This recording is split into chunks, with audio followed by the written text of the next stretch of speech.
Video में cover किया कि जब गुड्स एक्ट की प्राइस डिक्रीज करती है तो कंज्यूमर्स उस गुड्स की डिमांड को बढ़ा देते हैं।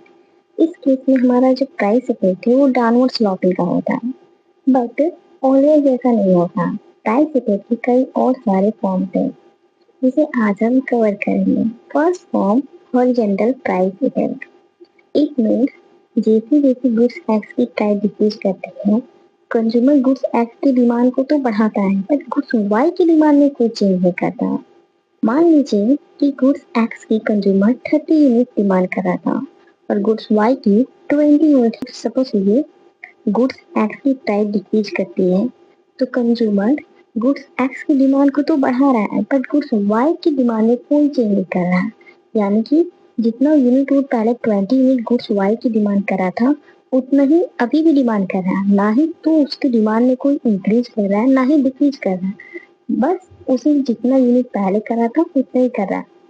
तो यहाँ पे क्या होगा, हमारा जो प्राइस इफेक्ट है वो हॉरिजॉन्टल हुआ क्योंकि गुड्स एक्स की तो प्राइस डिक्रीज हुई तो गुड्स एक्स की डिमांड बढ़ा और गुड्स वाई की डिमांड में हमने कोई चेंज नहीं किया।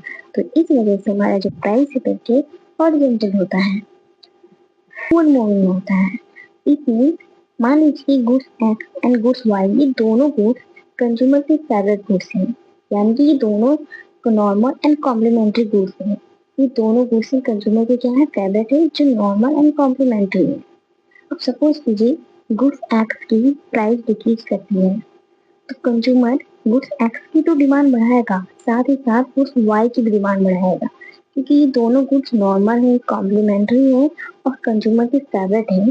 तो जैसे कि गुड्स एक्स की डिमांड घटती है तो कंज्यूमर गुड्स वाई की भी डिमांड बढ़ाता है। सपोज कीजिए गुड्स एक्स की प्राइस 30 रुपीज थी और गुड्स वाई की 20 रुपीज। अब क्या होता है, गुड्स एक्स की प्राइस घट के 20 हो जाती है। तो अब क्या करेगा, जो 10 रुपीज जो एक्स्ट्रा है कंज्यूमर के पास उसमें से 5 रुपीज वो गुड्स एक्स पे और 5 रुपीज वो गुड्स वाई पे स्पेंड करेगा। तो यहाँ पे क्या हुआ, उन्होंने दोनों में इक्वली डिस्ट्रीब्यूट कर दिया इनकम को। तो यहाँ पे क्या हुआ, जैसे गुड्स एक्स की डिमांड बढ़ाए गुड्स वाई की भी डिमांड बढ़ी, यानी कि दोनों ने इक्वली डिमांड बढ़ाया।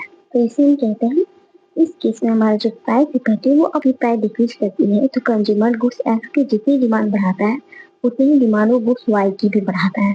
तो इस वजह से जो हमारा प्राइस इफेक्ट है अपवर्ड मूविंग करता है।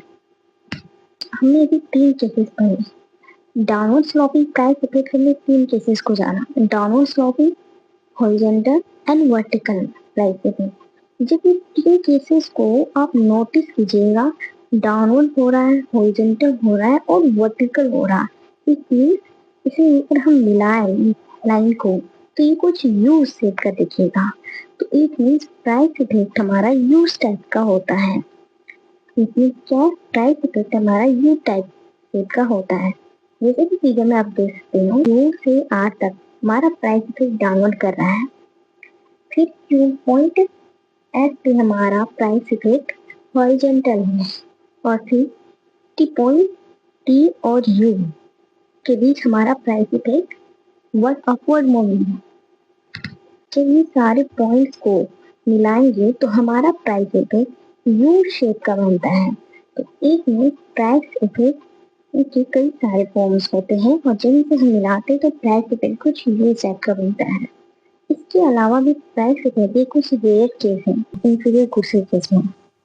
इसमें क्या होता है, जो गुड्स एक्स है वो इंफीरियर है और गुड्स वाई हमारा नॉर्मल गुड्स है।